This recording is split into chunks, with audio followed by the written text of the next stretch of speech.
Hello friends, welcome to school.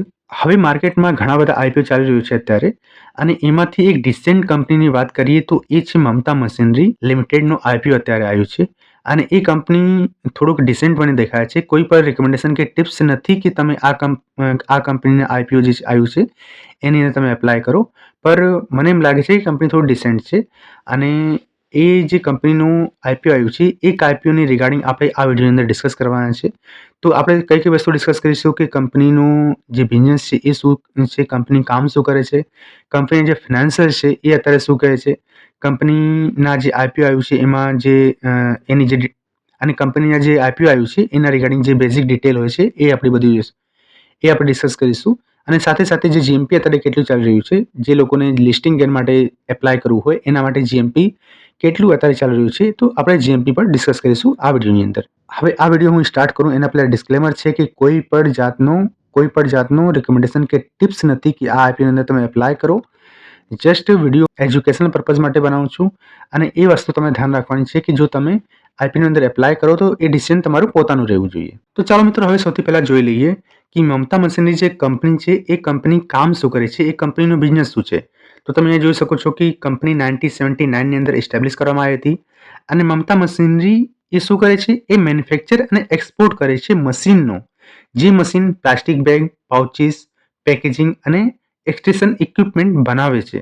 તો એક વસ્તુ તમે ધ્યાન રાખવાની છે કે કંપની શું મેન્યુફેક્ચર કરે છે, કંપની મેન્યુફેક્ચર કરે છે મશીન, ના કે પ્લાસ્ટિક બેગ, પાઉચીસ. એ બધી વસ્તુઓ કંપની મેન્યુફેક્ચર નથી કરતી.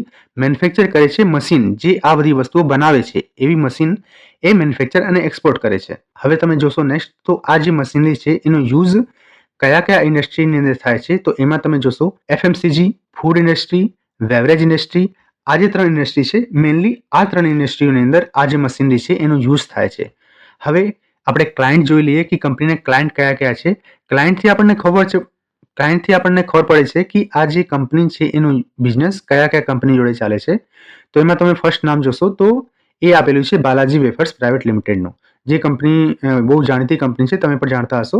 હવે નેક્સ્ટ છે Das polymer private limited, Jflex packaging private limited, Euphoria packaging private limited, Sunrise packaging, Omflex India, P Chitale food, V3 polymer private limited, Thalumal packaging industry, Lakshmi snacks private limited, ગેંગ jute private limited, Western India cashew company private limited, N print pack private limited, Geeta food product private limited and Emirate national factory for plastic industry. તો આ જે કંપનીઓ છે એ company જે આ મમતા machinery company છે એમના ક્લાયન્ટ છે. હવે નેક્સ્ટ આપણે અહીંયા લખ્યું છે કે કંપની ટોટલ 75 કન્ટ્રીઝની અંદર એમના જે મશીનરી છે એમનો એક્સપોર્ટ કરે છે.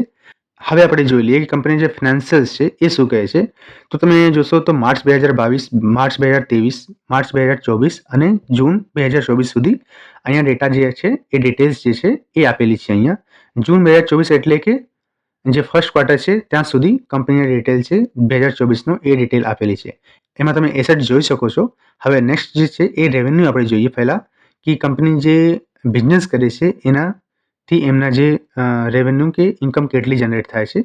તો માર્ચ 2022ની અંદર જોશો તો 196 કરોડ, માર્ચ 2023ની વાત કરીએ તો 210 કરોડ, જે થોડુંક વધી ગયું. અને પછી માર્ચ 2024ની અંદર વાત કરીએ તો એ છે 241 કરોડનું.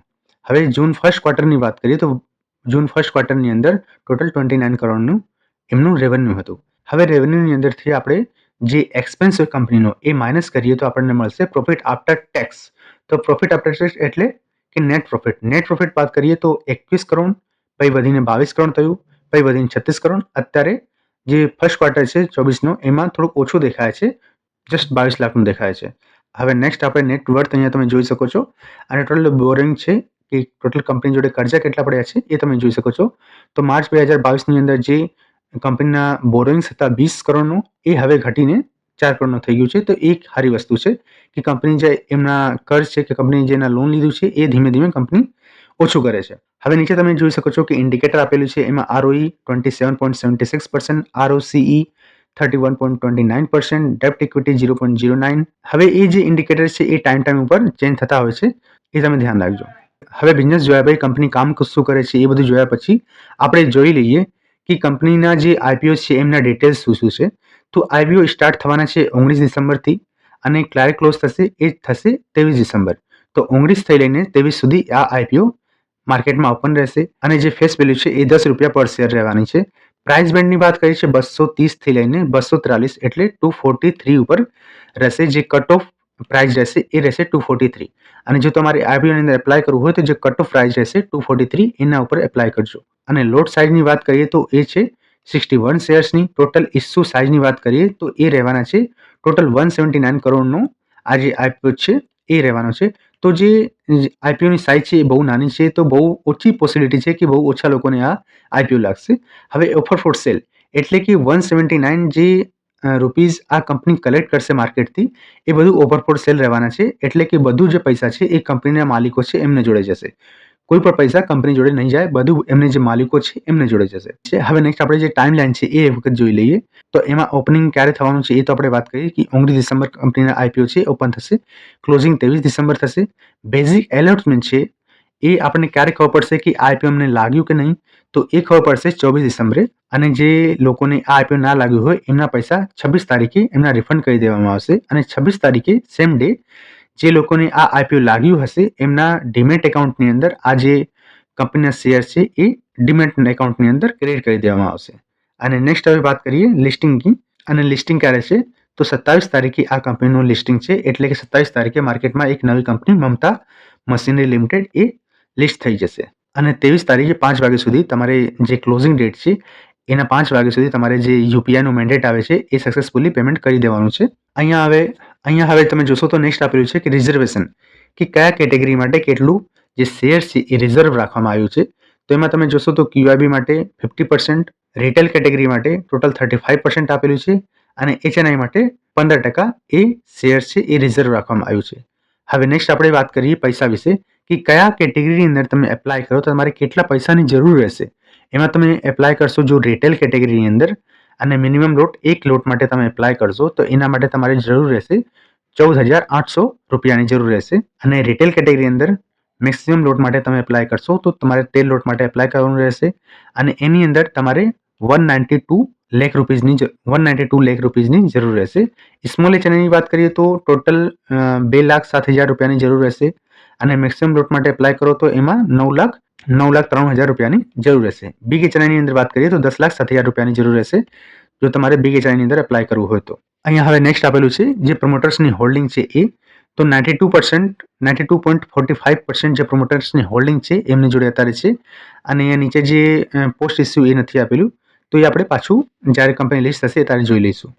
તો આ હતી બેઝિક ડિટેલ આ આઈપીઓની. જે મમતા મશીનરી જે આઈપીઓ છે એમની બેઝિક ડિટેલ આપણે જોઈ લીધી.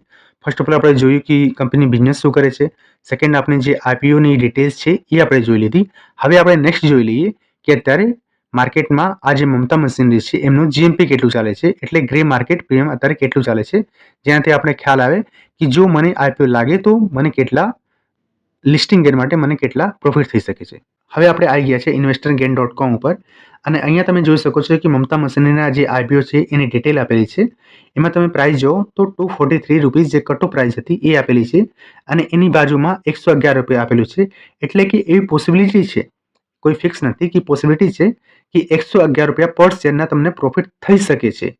જો તમને આ આઈપીઓ લાગે તો પોસિબિલિટી છે કે ₹111ની પ્રોફિટ થઈ શકે છે. અને 243 અને ₹111 જો આપણે પ્લસ કરીએ તો આપણે મળશે 354. ત્યારે કંપની ₹354 પર લિસ્ટ થશે. અને નીચે તમે જોશો તો 45.68 આપેલું છે એ છે કંપનીનું જીએમપી. એટલે કે તમને જો આઈપીઓ લાગે તો 45.68%નો પ્રોફિટ થઈ શકે છે. તો ટોટલ તમે જોશો તો ₹111 પર શેરનો પ્રોફિટ થઈ શકે છે રૂપિયામાં જવું હોય તો. અને જો પર્સન્ટેજમાં જવું હોય તો 45.68% તમને પ્રોફિટ થઈ શકે છે. તો હવે આપણે બધી વસ્તુ ડિસ્કસ કરી લીધું આઈપીનું રિગાર્ડિંગ. તો હવે આ આઈપીની રિગાર્ડિંગ તમારે કોઈ ક્વેશ્ચન હોય તો તમે નીચે કમેન્ટ બોક્સની અંદર કમેન્ટ સેક્શનની અંદર તમે કમેન્ટ કરી શકો છો. બાકી મળીએ કોઈ નેક્સ્ટ વિડીયોમાં ત્યાર સુધી take care and God bless you all.